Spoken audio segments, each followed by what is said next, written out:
TV Web Manaim apresenta Conversas Bíblicas.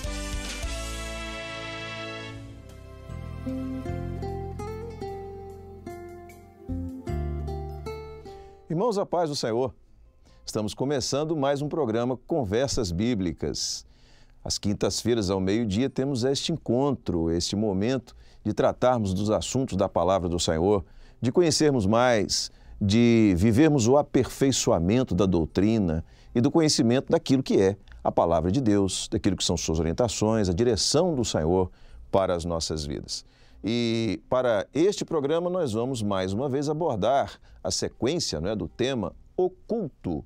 O culto como uma experiência real com o Senhor, o culto como aquilo que Deus quer das nossas vidas e os seus benefícios para nós. E mais uma vez, para tratar desse assunto, nós temos aqui conosco a presença do pastor Marcelo Ferreira. Pastor Marcelo, a paz do Senhor, seja bem-vindo. Paz do Senhor, pastor Josias, paz do Senhor a todos. Uma alegria estarmos juntos. Muito bem. E nós vamos para este programa, para essa edição do programa Conversas Bíblicas, ter como texto base aquele que se encontra no livro do Apocalipse, no capítulo 5, verso de número 13, que diz assim: E ouvi a toda criatura que está no céu e na terra e debaixo da terra e que está no mar e a todas as coisas que neles há dizer, ao que está assentado sobre o trono e ao Cordeiro, sejam dadas ações de graças e honra e glória e poder para todo sempre. Pastor Marcelo, falamos sobre o sangue como o elemento primeiro do culto. E naturalmente o sangue do animal, e o animal era o cordeiro. E interessante que quando vemos no Velho Testamento, nós vemos o cordeiro ao longo de todo o Velho Testamento, inclusive como elemento do culto. Qual a relação profética que hoje nós temos no culto com o cordeiro? O ponto central e importante em relação ao cordeiro e o culto, quando nós pegamos, por exemplo, o assunto que abordamos bastante no programa passado, que foi o culto da saída do Egito, que foi todo revelado pelo Senhor. Se nós olharmos para aquele culto, o cordeiro era o centro. Esse foi o culto que Deus revelou. A família reunida, todos em volta da mesa, cajado, e o cordeiro no centro. No culto revelado, revelado pelo Senhor, o cordeiro é o centro. E não pode ser diferente para a igreja hoje. Se pegarmos em todo o Velho Testamento, o cordeiro era o centro que estava no altar. Então, a igreja, quando ela vai cultuar o Senhor, o centro não pode ser o pastor, não pode ser um cantor, não pode ser nenhuma outra figura. A glória do culto pertence ao Senhor. E o Senhor não divide a sua glória. Minha glória, a outra não darei. Então, entender isso é fundamental para que o culto possa ser agradável ao Senhor. Muito bem.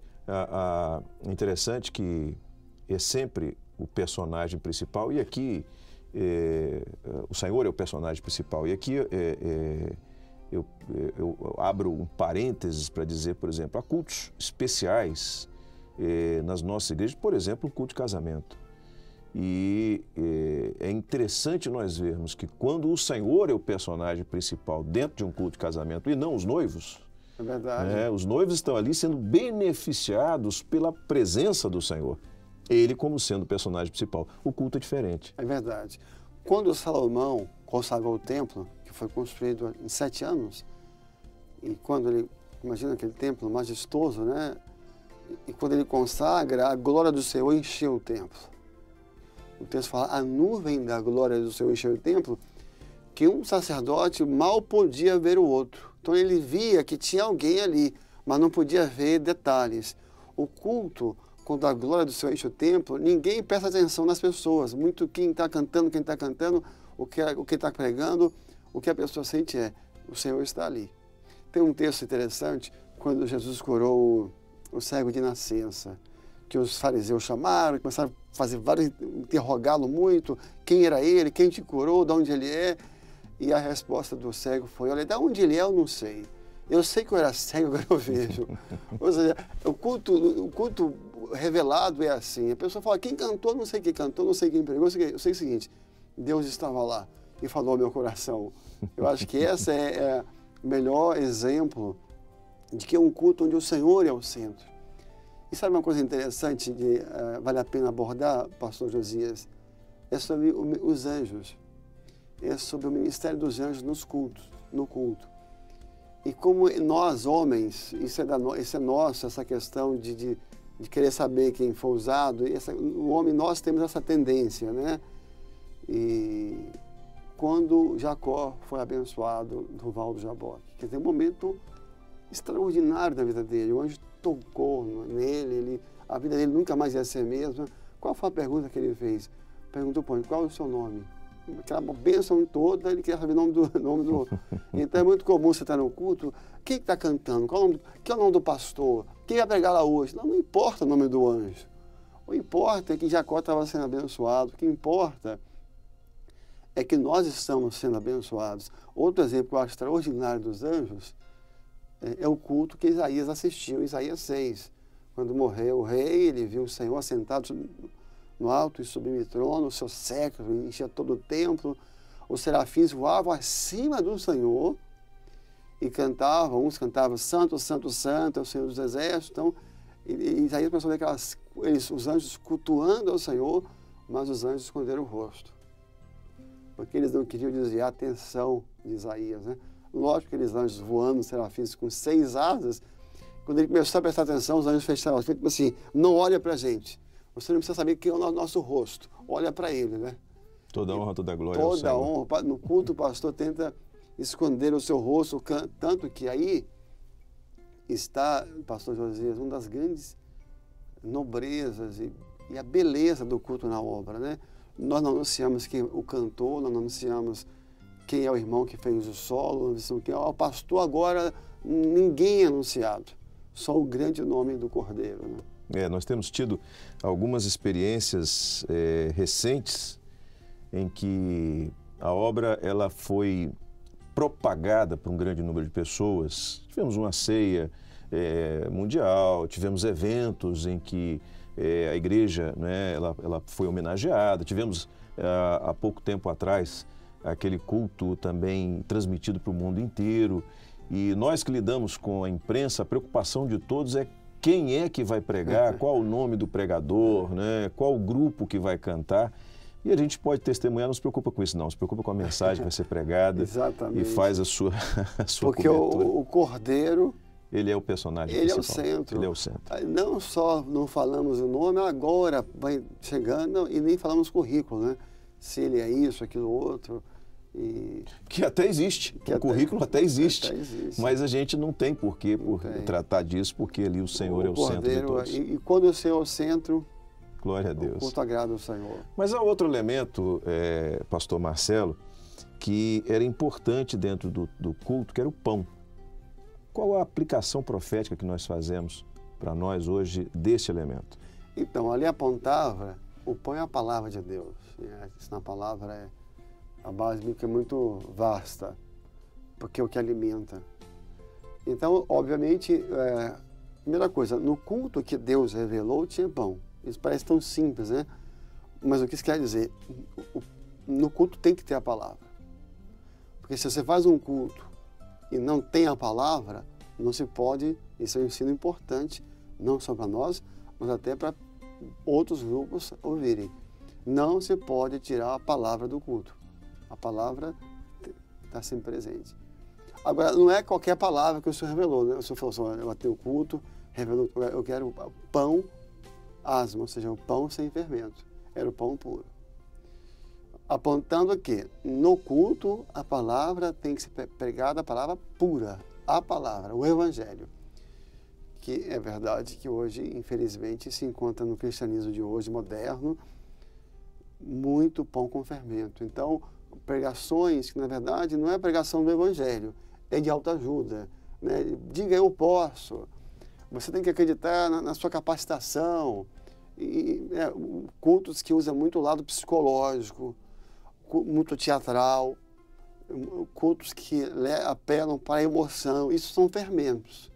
E não... É aquilo que é de fora que é inserido no pão, né? Para mudar o seu aspecto. É verdade, de fora para dentro. Lógico que isso, a gente pode fazer uma pergunta, né? O pão com fermento fica mais bonito? Ele fica mais bonito, mas ele está inchado. Ele não acrescentou nada de alimento, na verdade.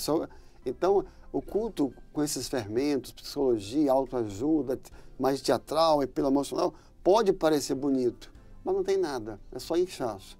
O que alimenta mesmo é o Evangelho. O que é Evangelho, o que prega é a palavra. E aí, é o pastor crer nisso, né, Josias? Crer que basta a palavra nos basta. Nós não precisamos de outras ferramentas, é crer e ter essa dependência. E eu digo até em relação a fermento, de usar artifícios e até emendando com o assunto anterior, o pastor começa a pôr muita questão cultural em excesso. E eu me lembro de uma frase que um pastor usou bastante, que era o seguinte: o pregador, quando se mostra muito inteligente, ele suscita louvor para si. E o pregador espiritual, ele suscita louvor para Deus.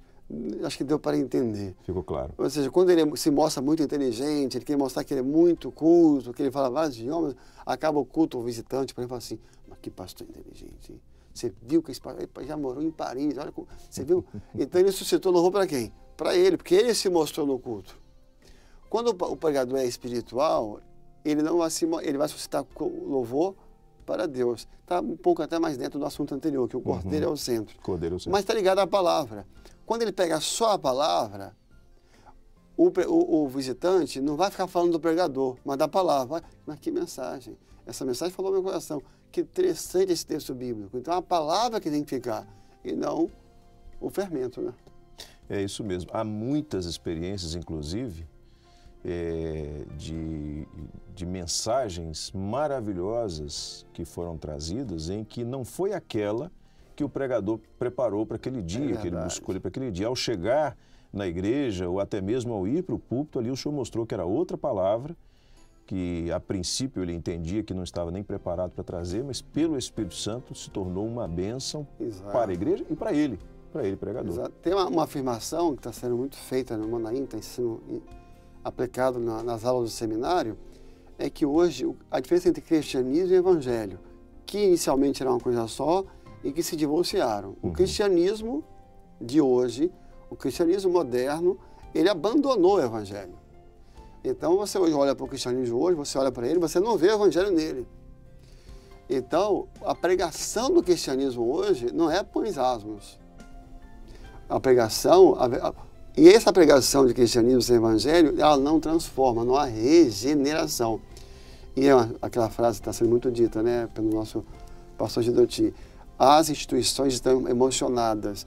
E nós aplicamos isso às pregadoras de hoje. Muito pregador emocionado, ele se emociona, e ele emociona a igreja. A emoção não transforma ninguém. A única coisa que transforma as pessoas é o poder do evangelho. Não é verdade? Glória a Deus. Havia um outro elemento no culto que era o cajado. E aí nós voltamos aqui àquela experiência do povo naquela primeira Páscoa. Qual é a aplicação profética que nós fazemos do cajado para nós hoje? É interessante como realmente o Antigo Testamento é a sombra do Novo. Porque se olharmos simplesmente para esse texto, se nós voltarmos para este culto e ver essa figura do cajado, pode até parecer estranho, engraçado. Imagina eles jantando, era um cordeiro no centro, a família em volta, lombos cingidos, ervas amargosas e um cajado na mão. Podia parecer mas era profético. Quer dizer, o cajado do Senhor tem que estar no culto.